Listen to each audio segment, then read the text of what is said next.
Ito guys yung mga laglag na Indian mango. So, malambot na siya. So, tignan natin kung okay pa siya o sira na. Kasi, naglalaglagan na kasi yung mga mangga. Mga hinog na kasi, ayan o, hinog na sa taas.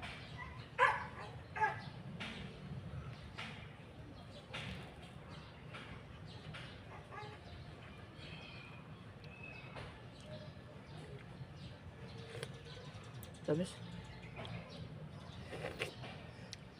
Kaso hindi pa ako makakanga ng maayos eh.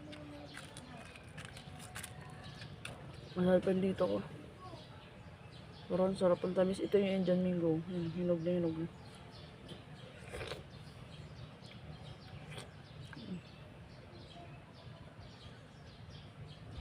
Hindi pa talaga tayo pwede kumain ng mangga kasi masarap din dito ko.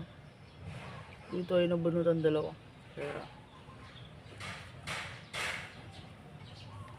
pas muna tayo sa mga Indian mango. So, itong mga nalaglag. Mga ganito yung mga nalaglag oh. Papamigay natin sa labas. So yun lang guys. Thank you for watching. God bless us all. Happy Mother's Day everyone.